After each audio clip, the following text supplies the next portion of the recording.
Well, hello there, and thank you for joining. Welcome to the Papa Joe Show, where Papa Joe knows. I am your host, Papa Joe. Good morning, good evening, good afternoon, wherever you are joining. I really appreciate it as always. First things first, I'm really trying to grow my channel. So, if you guys could help me out, like the videos, share the videos, and please subscribe. If you don't want to know when I'm doing a live stream, don't worry about checking the bell or anything. But if you do, go right ahead. I would greatly appreciate it. Share it out with your family, your friends, whoever else, etc. Always grateful. Also, I do a Patreon show as well, where at the 4:30 in the afternoon, I will live stream a show, talking more along the lines of it's all crypto flavored, blockchain flavored, but it's also along the lines of my unfiltered view on what's taking place in the spaces and what's taking place around the world. So the reason I do that is because I cannot do a traditional regular show and discuss my unfiltered view. Those of you who know me know that my viewpoint on these things aren't acceptable in the mainstream realm. So that, to me, allows me to be able to go out. The Patreon show allows me to be able to actually have that opinion openly. You guys can hear it. I've set it to $5 a month so that they can keep the trolls out. But that's pretty much it. So I really appreciate y'all being here. I may cut this one a little short for what it's worth today. My little sister is getting married this afternoon, and I'm cooking, smoking meat upstairs or outside for that event. So, yep. So let's jump right in here. Let me see if I can add this in here. I am not on the right screen, so I apologize. So, as we've all noticed, the crypto markets have dropped recently, and it is primarily from the fears around Evergrande. And it's not just crypto markets. The 10-year treasury is going up, and the bonds, people are crowded into them because they're scared. Okay. You need to understand that crypto market is one of the more safest places that you can be. And I'll go ahead and say this on every show that I do. This is for educational purposes only. I am not a financial advisor. I am not a legal tax advisor, and I am not telling you what to do from a legal standpoint. These are my opinions. These are things I do, things that I think. This is for entertainment and educational purpose only. Hopefully you're learning from this. That was my goal. In this article, they effectively, I think this is a Australian news article. I don't remember. So basically, the market went from 1.1 trillion to 1.2 trillion to 1.1 trillion. So that is fine, but their concerns are if the market drops below 40,000, if we see it may actually drop, etc., etc. Folks, realistically speaking, what's coming with Evergrande is going to do two things. Everything, including crypto, is going to drop hard. When they default, they are defaulting. If I'm not mistaken, they already have. They have almost $400 billion in loans that they're defaulting on. I'm pretty sure they already have defaulted. It could be wrong, but you got to understand. When this happens, this is the problem, is that they have property sector is 14% of their GDP. And they don't just hold their land in China. They hold their land around the world. They hold a lot of land here in the U.S. too. So what happens when a company of that magnitude defaults? If I'm not mistaken, that's like more money that then was lost in the housing market as a whole when everything took a dump in 2008. So you need to understand, like, this is a problem. This is a real problem. And you see the yields going up because basically the prices are effectively going, because people are going out of the treasuries and they're going into bonds. And it's been a while since I've done anything with treasuries and bonds. I have never really touched them because I've always been crypto related in my stuff. But when you see the treasuries going down and the bonds going up, that's usually a pretty big signal that the market's about to tank, because people are trying to find safe assets and they think that the bond market is a safe place.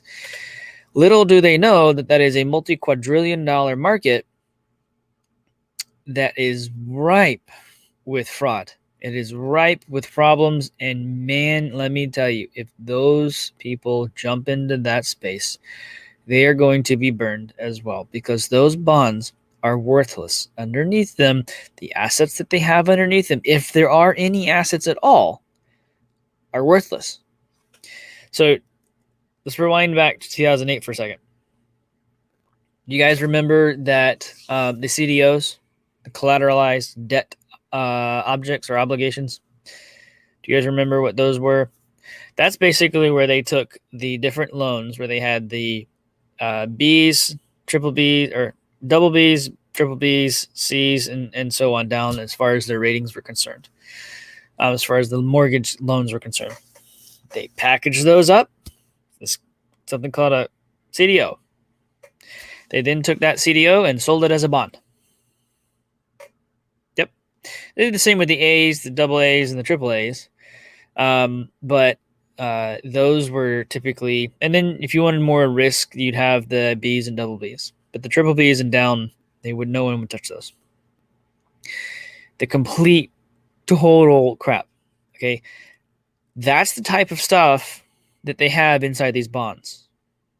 They have mortgages. They have all kinds of different other loans of entirely different things that have nothing to do with necessarily the government and what they're doing. It's all a big scam. It's all a big sham. It does nothing for you to do that, to be in part of that. And people need to realize that if you want a safe haven, there's always been, for the past 5,000 years, gold and silver. And now we have a store of value called cryptocurrency. And because of the underlying technology, blockchain technology, where you have a decentralized and distributed network, I say it's both decentralized and distributed because a distributed system is very different than a decentralized system. A decentralized system is basically you have effectively two servers running in two separate places, so redundancy. But because it's distributed, but that means it's literally everywhere. It's not just in two locations. So like if you're in IT at all, a little bit technical here, folks. So you can have a data center in Atlanta on the East Coast, or in DC on the East Coast. You can have a data center in Texas, somewhere Dallas, Austin. You can have a data center in somewhere California, Nevada, Wyoming. Those are decentralized systems. They're all basically copies of each other. But a distributed system would mean that they would have a data center in every state, and not just in every state, but you would have one in every town, and you would have one in every county, and you would have one in every city. Those are the differences in decentralized and distributed systems. Now, what's really unique about blockchain is that each node can be chucked in the ocean. Another one could be spun up, and it'll pick up where that last one left off. Or you could turn the node off for a period of time, turn it back on, and it would sync back up with the network and pick up where it left off. You can't do that with other systems. Now, that technology running a payment system or a means of exchange or a transactional system for money is pretty profound and pretty hard to destroy. So it's like cash. It's a store of value. It's protecting you and your family because you can't really turn it off. You can't really take it over. People have tried. Blockchains to date, to my knowledge, an actual blockchain has not been hacked. Now, wallets and exchanges, they've been hacked all day long because people are stupid and they get so arrogant in their security and they don't realize what they're doing. Now, I say that with tongue in cheek because I know, being in IT, that you're only as secure as today. All right, there's no guarantee that tomorrow there's going to be some sort of exploit. Someone figured out how to get into your system and you didn't know. You have to live your life when it comes to technology. There's on the premise that you already are compromised, so you must take the extra precautions to be safe. So let's move along here. So we have this happening, and then we see more fear from the regulators. You got the U.S. Treasury that's sanctioning the crypto exchange. The crypto exchange is SUIX. I don't know. Because they apparently help facilitate transactions involving illicit stuff. Let me just put this out here real quick. They don't have a clue what they're talking about. That exchange could not stop transactions from happening inside of its platform from somebody who hacked somebody else and used ransomware because of the nature of blockchain technology. It is literally free and open. Do not underestimate its power. It can be used nefariously, and it can be used for really, really good things. Now, just like with the regular currency, there's lots of bad things it's used for. Think about human trafficking. You think about all that kind of stuff out there. You think about all the drugs and all that kind of stuff that's paid for with the US dollar. That's mostly what it's paid for. They're freaking out because with Bitcoin, they can't track it. They can, but it's not easy. And that's why they don't like it, because they can't control it. They can't control you with it. And that is why they hate it. Okay? That's another fearful thing. Where was the other one? Oh, yeah. The Treasury, Fed, fear the stable coins, which is not really worth being afraid of. That they could disrupt the financial system. No kidding. No kidding. You know why? Because they can't control it. There's a big long article about it. They cannot control cryptocurrency, and they're freaking out. And I love it. I hate to be weird about it like that, I guess, but this is the coolest part about cryptocurrency and really the blockchain technology underneath it. Our current system has no control over it. And they know it, and they're afraid of that. When we, the people, stand up and say, no, I'm not doing that, or no, I'm not using your disgusting, dirty, evil money. No, I'm not going to pay the taxes that you think I should pay you, whatever. If there's a collective mindset on saying no to something that the people who have the privilege to serve us say to do, then the conversation's over. There's more of us than there are of them. I've said that many times. You could fit probably all of them, the bankers, everyone, in a football field. Not in the stadium, on the field. And it probably wouldn't even fill it up. There is that few of these people that are behind the scenes pulling the strings. I'm not kidding. You have more news here around Evergrande. Evergrande's being sold off like crazy, and there's so much I haven't had a chance to really dig into. I used to be able to dig into the different assets and figure out, okay, who owns what. If someone wants to do that and send it to me in the Patreon, if you're part of the Patreon, you can send me notes, and I usually try to respond to you as much as I am able to do so. But if any of you want to go do the digging, who owns Evergrande? Who is supposed to get payments for those bonds and that debt? Who do they owe money to? Figure out that, and then you'll figure out what's going to collapse underneath it. It's a house of cards. The system is broken, and it's starting to fall apart. And this is where cryptocurrency becomes a big deal. People will realize, and they already are realizing, that Bitcoin will not it'll sink. Cryptos will sink, but they won't sink like the stock market will. Because I'm not selling. People like me aren't going to sell. I'll just get more. Because this is the money. This is the future of money. This is the future of transaction. This is the future of store of wealth and transfer of wealth. You have to understand that there's only so much that can be sold. Because people like me aren't letting it go. There's only so much that can be sold. And when it's sold, when these idiots think that they've gotten out of the market, they're going to come back in and they're going to go, oh crap, that didn't go down like I thought it would. That didn't go anywhere near like I thought it would. I need to get back in. And they're going to rush back in and it's going to blow the market up because there's so very little liquidity in the Bitcoin market. Because Bitcoin bounced here at the $40,000, right above $40,000, because it bounced off of that and it's come back up. It's showing a serious what's the stupid thing called? Not resistance. I am out of it today. Sorry, folks. Whatever the floor is, it's tested the floor and it's not. It's coming back off. So we need to realize that as long as it stays above 40, we should be fine as far as the price is concerned. In my opinion, it should continue to go back up. This shows the world that crypto isn't a joke. And you look at people like El Salvador, like they picked up 150 extra Bitcoin on that dip, and they literally said, "We bought the dip." I mean, come on. Oh my goodness. It's been a wild ride these past couple of months. Towards the end of the year here, I really wonder if the markets are going to totally tank and crypto is going to, that money is going to flow into the market, flow into that, because bonds are going to fail too. Treasury is going to fail, is already kind of starting to go down, but bonds are going to fail too. And that's going to shake the entire world because that is where people run for safety. That or cash. And when they realize that the cash is worthless,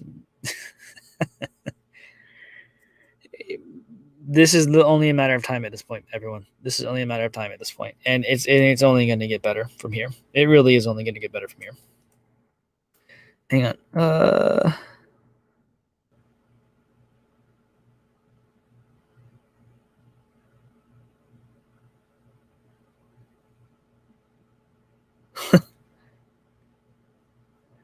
All right. So, another thing real quick. So this is, I've talked about Polygon with Ethereum in the past. Here's another one that's very similar. Where was it? Okay.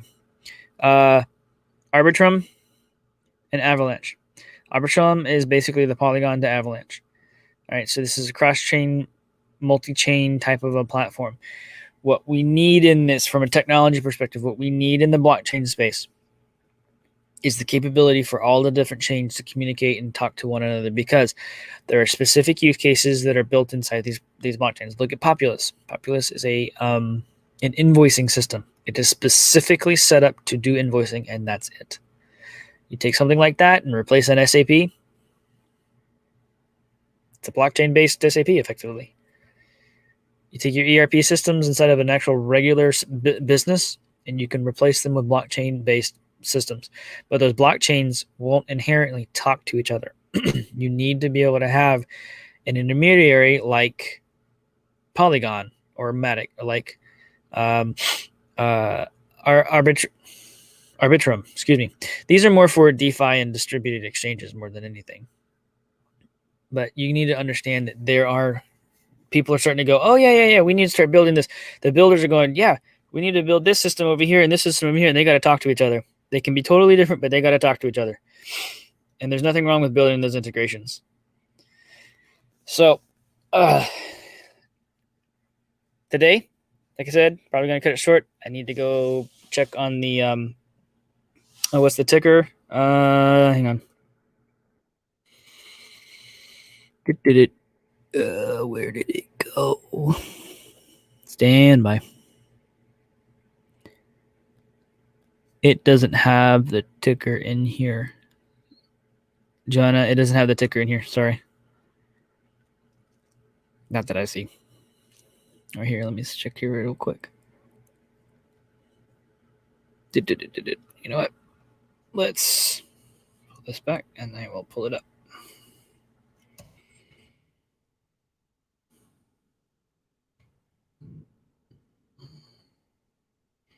Yep, that's correct. It's so new. That's funny. Actually, let's see if I got the right one. Yeah, it's still very new, which means that if you can pick it up at a decent price right now, it may not be too bad. But oh wait, that's different. Let's see. Go.